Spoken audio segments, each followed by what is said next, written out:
Donkey Kong Bananza is genuinely amazing, and it's exactly what we thought too. All signs with this game were pointing towards it being amazing. It shares dev teams with Mario Odyssey, the 3D platformer that changed the Mario series. We all knew that it was going to be a banger, but there's one thing about it that makes it worse for a lot of people. Not so much myself, but definitely the critics out there. But we'll touch on that near the end of the video. This first impressions video isn't going to have any spoilers, so you don't need to worry. It's just going to be me commenting on what I think is a fantastic game. Now, the first thing anyone thinks of when they think of Donkey Kong Bananza is one, you can smash literally anything, but two is that it shares its development team with Mario Odyssey, and it clearly shows. Play this game for just a little bit and you'll see the similarities to Mario Odyssey. Just the idea of Banandium gems is so similar to Odyssey's Power Moons. Obviously, there are differences between the two games. I mean, one has Mario and one has Donkey Kong. One of those is a freaking monkey, but the core idea behind the two games remains the same. You've got a companion to make sure you're not lonely, and your goal is to make your way from one area to the next to defeat a boss and move on to the next.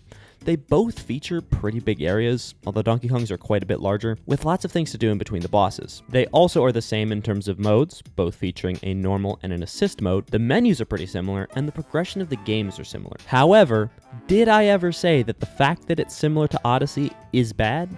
I did not. It's actually phenomenal how well they did ensuring that it was similar to Odyssey, but it also isn't at the same time. I think the gameplay really helps with this feeling. It's very different from Mario Odyssey in that you're not able to throw your cap on enemies to take control of them.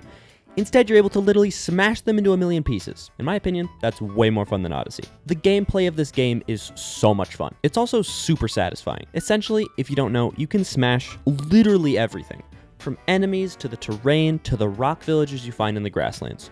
Genuinely everything is destructible. And the sick thing is, the gameplay is built around that. It's not simply a novelty that the devs threw in because it was cool. They built the game around the concept that the whole world is breakable. A whole bunch of the Banandium gems are hidden underground, meaning you gotta go searching for them by destroying the terrain.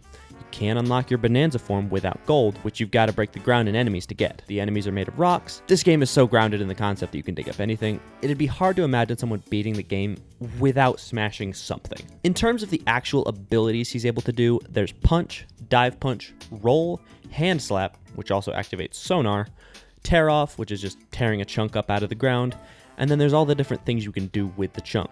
You can swing it, you can throw it, and you can ride on it. As you can see, Donkey Kong has a very wide moveset, much more diverse than Mario's from Odyssey. What's even cooler is that Donkey Kong is able to upgrade his abilities through a skill tree. This is absolutely awesome. But in general, I feel like the gameplay is so very fun. It's addicting, and the gameplay is a core piece of the game. It's not like the gameplay is a side thing while the story reigns supreme. Now, I'm not going to really touch on the story other than that it's phenomenal. If you want a deep dive spoiler heavy explanation into the story, let me know down in the comments. I'd like to touch on the music of this game, as well as the influence of music. Pauline is obviously a singer. Now, she's a child in this game, which I don't know the lore implications of that, but music still plays a vital role in this game.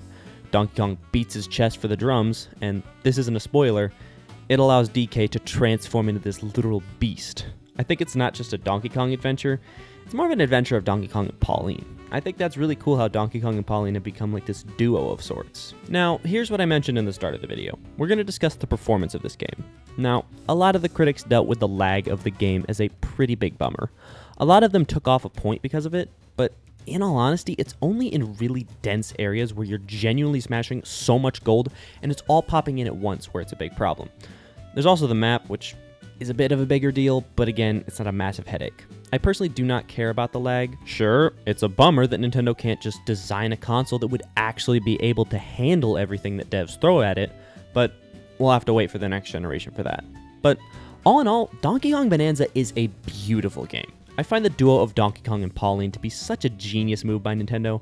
It makes the whole game just ooze charm. And the main enemies, while being greedy for golden bananas, are honestly super funny. But those are my general first impressions on Donkey Kong Bananza. Feel free to like and subscribe, and if you're interested in learning about the game vouchers and how Nintendo is discontinuing them, you'll want to click on this video right here. But with that, I'm Dastardly John. Hope you keep on being dastardly.